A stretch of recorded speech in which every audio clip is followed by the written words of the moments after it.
आदिवासी आणि ग्रामीण भागातील संस्कृती शहरांपेक्षा बरीच वेगळी असते आणि इथल्या मुलांचं शिक्षण इथली संस्कृती आणि सभोवतालाशी जोडलेलं असतं. अशा वेळी ज्या संस्था इथे काम करू इच्छितात त्यांना एक प्रश्न भेडसावतो. When we want to do and expand into rural and tribal areas, I think people has always remained one of the big issues which we as an organization face, but also as a sector at large. We do have a lot of talent coming in from different universities, academia, and also multiple fellowships, but I think majority of these resources want to be constrained to the cities, right? तरीही काही उत्साही तरुण मंडळी आहेत ज्यांना ग्रामीण आणि आदिवासी भागात काम करण्याची इच्छा आहे आणि त्यांनी तसे प्रयत्नही करून पाहिलेत. पण त्यांचे प्रश्न वेगळेच आहेत. मी एका जळगाव जामोद नावाच्या एरियामध्ये एका आदिवासी मुलांना काही शिकवत होतो रेग्युलर, म्हणजे आपले 1 2 3 ABCD असं रेग्युलर चालत होतं. एक आठवड्यानंतर रँडमली विचारायला घेतलं की सी कुठे दाखव, तर ते त्यांना जमत नव्हतं. तर मला त्यावेळेस जराशी शंका आली की नेमकं काय चाललंय. मला बऱ्याच वेळेला असं जाणवायचं की अरे मला अजून चांगलं शिकवायचं आहे, पण ते नेमकं कसं करायचं हे मला काही कळतच नव्हतं. खूप जास्त फील्डचा अनुभव होता, फील्डवर खूप काम केलं आहे मुलांसोबत, कम्युनिटीसोबत. पण तिथे असताना मला दररोज प्रश्न पडायचा, मी स्टक व्हायचे की ओके, ह्या मुलाला मी उद्या काय शिकवू किंवा कसं पुढे घेऊन जाऊ. मुलांच्या लेवल वेगवेगळ्या आहेत. या उलट काहींनी थिअरी शिकली आहे पण प्रत्यक्षात कामाचा अनुभव नाही. 2020 ते 22मध्ये MA एज्युकेशन डिग्री केली होती. त्या डिग्रीमध्ये खूप साऱ्या थिअरीज आम्हाला शिकवल्या जायच्या, पण त्या थिअरीज नेमक्या दिसतात कशा, मुलांसोबत कशा काम करतात किंवा त्याचा अर्थ मी कसा लावू हा कळायचा नाही किंवा फार जड जायचं वाचताना पण त्या थिअरीज. बऱ्याच जणांना हे माहिती आहे की बाबा पहिलीच्या काहीतरी लर्निंग आउटकम्स असतात, दुसरीच्या काहीतरी अध्ययन निष्पत्ती असतात, पण ती अध्ययन निष्पत्ती प्रत्यक्ष वर्गामध्ये इम्प्लिमेंट कशी करायची हे नाही कुणाला माहिती. या सगळ्या प्रश्नांना लक्षात घेऊन क्वेस्टनी काही वर्षांपूर्वी TMRE फेलोशिप सुरू केली. Tarabai Modak Fellowship is perhaps only fellowship I can say which has an in-depth kind of understanding of pedagogy, content and delivery of foundational learning, particularly focused on Anganwadis, and that makes it special. आता आपण जो प्रश्न विचारण्याचा खेळ खेळणार आहोत, मी doctor बनणार आहे आणि मी जे काम करतो ना त्याबद्दल तुम्ही मला प्रश्न विचारायचे आहेत. तुम्ही या दवाखान्यात कसं काय आले? मला खूप नवीन नवीन शिकायला मिळत होतं, शिक्षण पद्धतींबद्दल जाणून घ्यायला मिळत होतं आणि त्याचबरोबरीने मला ते सगळं अप्लायही करून बघता येत होतं. कारण की मी अंगणवाड्यांमध्ये जाऊन, प्राथमिक शाळांमध्ये जाऊन शिकवतही होते, मुलांबरोबर काम करत होते. त्यामुळे तो एकंदरीतच अनुभव माझ्यासाठी खूपच समृद्ध करणारा होता. मी खूपदा रडली आहे सरांच्या सेशनमध्ये वगैरे, की वाचन म्हणजे कायचे जे सेशन झाले किंवा गणिताचे जे काही पैलू, प्रत्येक सेशन एक काहीतरी मिळतं आहे, ते एक्सप्रेस पण होत नाही, इमोशनली टच होतं. TMRE ही जागा होती की मी वेड्यासारखे कितीही प्रश्न विचारले आणि समोरच्यांनी सुद्धा न थकता त्याची उत्तरं दिली. आणि मग सेशनमध्ये पण एक रिगर असायचा, पण तरीही एक सहजता होती. सकाळी 7-7:30ला तुमचा दिवस सुरू होतो. तुम्ही वर्गात जाता, वर्गात जाऊन ॲक्च्युली पाठ घेता, ते शिकवता, परत आल्यानंतर त्याच्यावरची चर्चा होते. मार्क केलेली संख्या रेषा, त्याच्यावरती आपण क्रमाने कशी संख्या लिहितो हे सगळं सांगून मग तू संख्या रेषा सुरुवात करायला पाहिजे. पण ते चांगलं होतं की तू मोठी मुलं येत आहेत तर त्यांना काहीतरी नवीन कंटेंट देण्याचा प्रयत्न करते.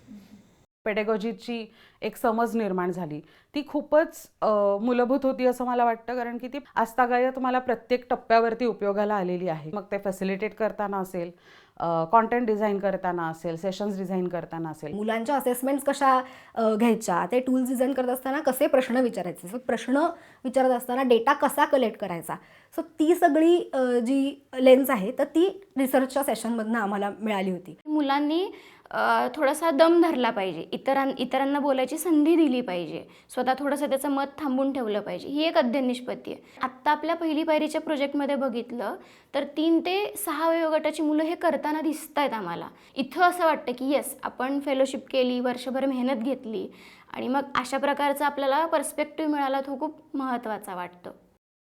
प्रत्यक्ष जेव्हा फेलो शिकवतात तेव्हा त्यांना गाणंही यायला पाहिजे, ते बेसूर नको व्हायला, त्याच्यामुळे गाण्याचेही रियाज होतात.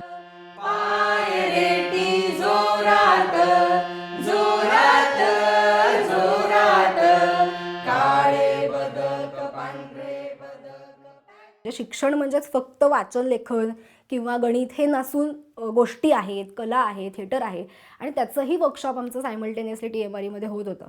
परफॉर्मन्स हा एक भाग झाला रंगभूमीचा किंवा थिएटरचा, पण त्या परफॉर्मन्सकडे जात असताना आवाजासाठी, शरीरासाठी, इंटरॅक्शनसाठी अनेक वेगवेगळ्या प्रकारच्या गोष्टी आपण करत असतो.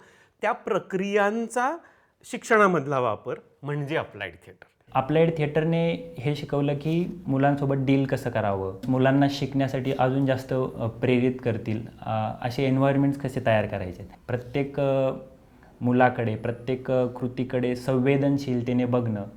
इन जनरल क्लासरूमचं कल्चर कसं असावं, मग ते रूल सेटिंग असेल किंवा सेफ्टी असेल, ते कसं सेट करून एक क्लासरूम पुढे जाऊ शकते, या इनपुटचा मला खूप फायदा झाला फॉर लँग्वेज आणि मॅथ.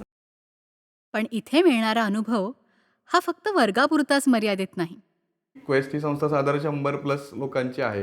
सो या सगळ्या टीमबरोबर काम करणं आणि अशा प्रकारचे कामाच्या पद्धती असतात, अनेक लोकांशी जोडून घेताना काय करायला लागतं, या सगळ्या गोष्टींचा पण साधारण आवाका त्यांना या फेलोशिपच्या दरम्यान येतो. पण आम्हाला ज्यावेळेस फील्डवर पाठवलं जातं त्यावेळेस फील्डवरती जो तिथला PO असतो, प्रोजेक्ट ऑफिसर असतो, तो आम्हाला सोबत घेऊन जातो. BDOंसोबत मीटिंग आहे, सुपरवायझरसोबत, CDPOंसोबत मीटिंग आहे.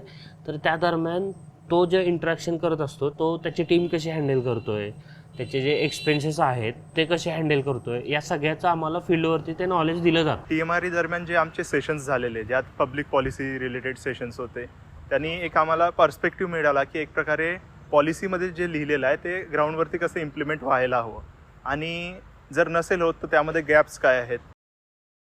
पॉलिसी मेकिंग, प्रोजेक्टचे बजेट्स, कामाचं नियोजन, अहवाल लेखन या गोष्टी फेलोजना शिकवल्या जातातच.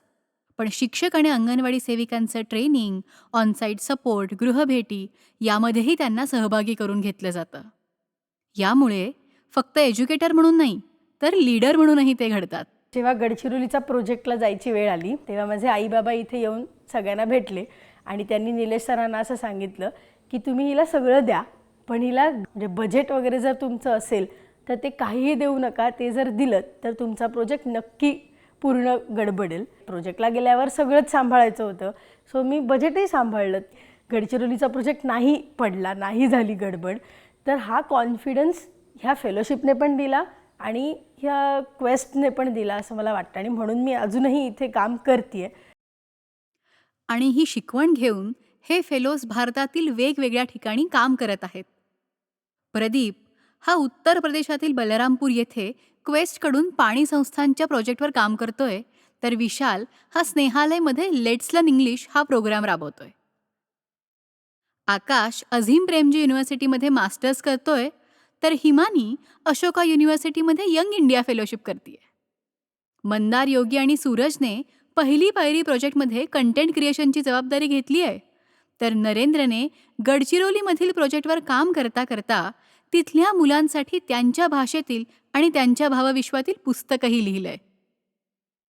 संचित हा छत्तीसगडमधील प्रशासनासोबत ट्रान्सफॉर्मिंग इंडिया रुरल फाउंडेशनकडून public policy in action fellow म्हणून जवळून काम करतोय, तर प्रिया छत्तीसगडमधीलच बचपन बनाव संस्थेत करिक्युलम आणि पेडागॉजी लीड म्हणून काम करते. मधुरा क्वेस्टमध्ये रिसर्चर म्हणून काम पाहतीये, साक्षी CLRमध्ये कंटेंट क्रिएशन सांभाळतीये, तर शार्दुली LFEमध्ये टीचर ट्रेनिंग करतीये. We have almost about 6 fellows right now working with our organization. It's been a fantastic ride working with these fellows. They have sufficient pedagogical and teaching grounding because they come with that level of solid ground exposure, having implemented it with children directly. Tarabai मोडकांनी गांधीजींनी विचारलेल्या एका प्रश्नाचं उत्तर शोधत त्यांचं काम शहरातून दूरदूरच्या गावांमध्ये नेलं. क्वेस्टचे TMRE फेलोज ताराबाईंचा हाच वैचारिक वारसा पुढे चालवत आहेत. तुम्हालाही असं काम करण्याची इच्छा असेल तर ताराबाई मोडक रुरल एज्युकेशन फेलोशिपमध्ये फेलो म्हणून नक्की सहभागी व्हा.